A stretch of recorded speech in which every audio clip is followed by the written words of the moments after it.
দাদা হরিন্দার আমাদেরকে জানালেন যে শিব গুরু হতে পারে। কেন?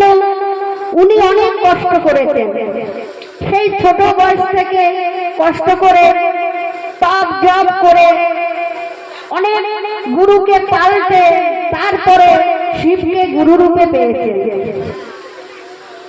আর নীলাম দিদি ওনার সঙ্গে সহযোগিতা করে কাঁধে কাঁধ মিলিয়ে শিবকে গুরু রূপে পেয়ে প্রচার করেছেন। এই যে আমাদের বলে না যে তোমরাও পেতে পারো, কেন পাবো না?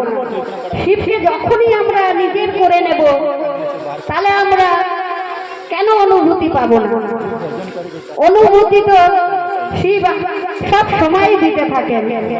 শিব হচ্ছে ভোলা মহেশ্বর, ওনার মতন ভোলা দানি কেউ নেই। উনি সব সময় দয়া বসাতে থাকেন। আমরা হরিন্দার দাদার মাধ্যমেই শিবকে গুরু রূপে পেয়েছি। যদি হরিন্দার দাদা নিজে গুরু হয়ে বসতেন তাহলে কিন্তু আমরা শিবকে পেতাম না। আমরা জানতাম গুরু অমনি হয়, মানুষ গুরু হয়।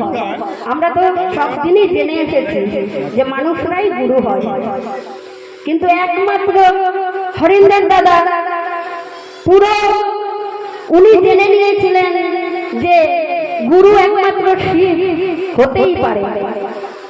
কেন বলে না গুরু ব্রহ্মা গুরু বিষ্ণু গুরু দেবা মহেশ্বরা গুরু সাক্ষাৎ পরম ব্রহ্ম তস্मै শ্রী গুরু রূপে নমঃ নমঃ।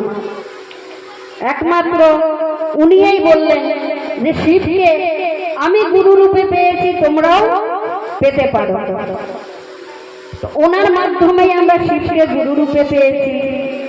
আমরা সব সময় চাইব যে এই গুরুকে আমরা সব সময় হৃদয়ে ধরে রাখতে চাইব।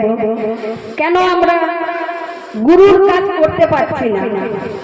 গুরু দয়া করলে অবশ্যই আমরা গুরুর কাজ করতে পারবো।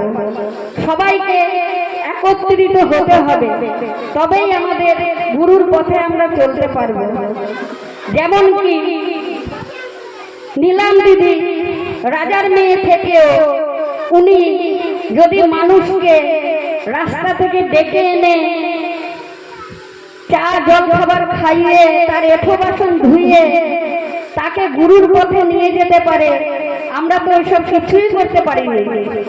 আমরা শুধু ঘুরে একটু বেরিয়ে একটা দিন ঠিক করে যদি প্রচার করতে বেরোতে পারি, গুরুর কাজ অবশ্যই হবে। সেই রকম সবাইকে বলছি দিদিরা, আপনারা আমাদের সাথে সহযোগিতা করে সবাই একটা করে সপ্তাহে হোক মাসে হোক একটা করে দিন বের করুন, দিন বের করে গুরুদেবের প্রচারে চলুন। এই বলে আমি আমার বাণী কিছুক্ষণের জন্য গুরুদেবের চরণে দিলাম।